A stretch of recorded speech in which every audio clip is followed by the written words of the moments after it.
Pleasant greetings to everyone. Myself Manigandan, Assistant Professor, Department of Mechanical Engineering, Dr. NGP Institute of Technology. We are going to see about the high pressure boilers. High pressure boilers means the boilers which produces more than 80 bar pressure, that is called as high pressure boiler. What is the main purpose of high pressure boilers? The high pressure boilers very easily produces very pressurized steam. It means superheated steam. The superheated steams which does not have any moisture. If it has the moisture, it enters inside the turbine with the moisture and the blade gets corroded. The corrosion can be avoided by using the high pressure boilers. The steam may be superheated, the corrosion may be avoided, the life of the blades will be increased in the turbine.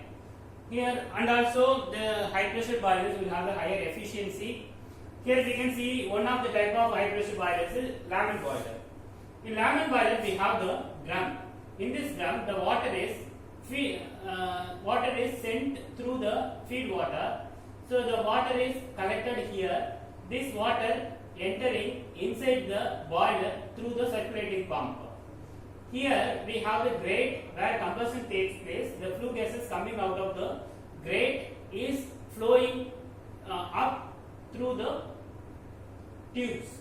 Okay, so it is moving here because of flue gases moving, it has the convection heat transfer.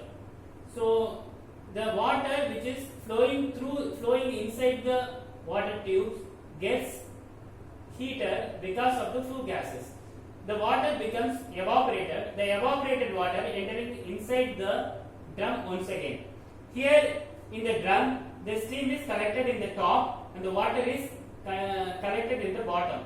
The steam at the top is sent to the superheater where the flue gases heated the water further, then the superheated steam is sent to the turbine.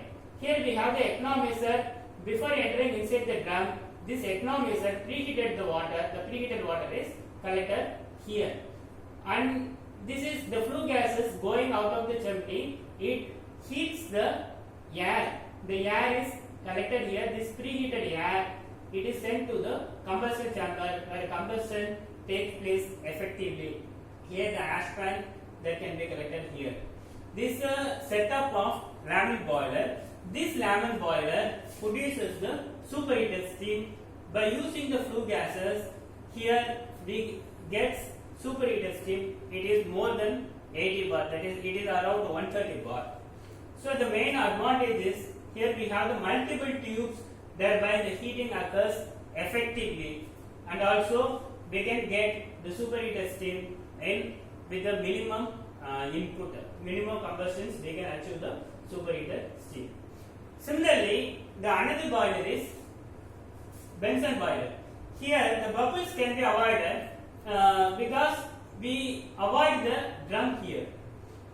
We send the feed water directly inside the boiler. Without drum, we send the waters inside the radiant superheater directly.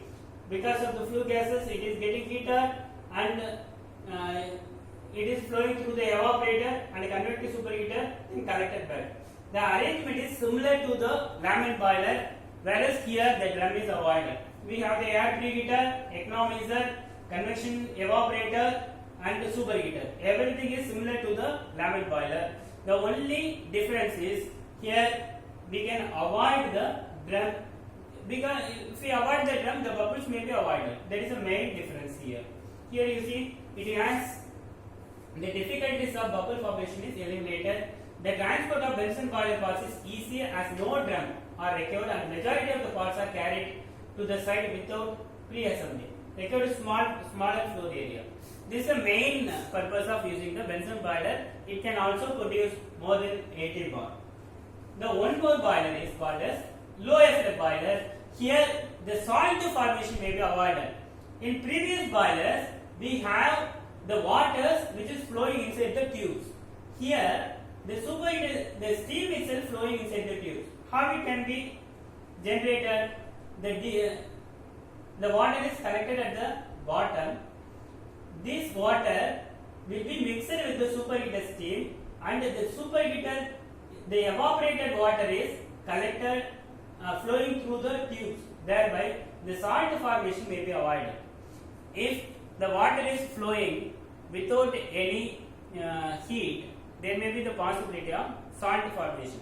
Here it is flowing with the heat, the salt formation may be avoided. It is similar to the air preheater and other assembly, economizer and other assemblies are similar.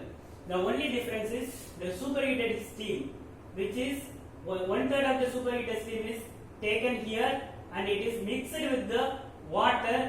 Here the steam, it is mixed with the water. Because of mixing, the water is converted into steam. The steam is circulated through the circulating pump. This is the main advantage of using the diaphragm boiler. Thank you.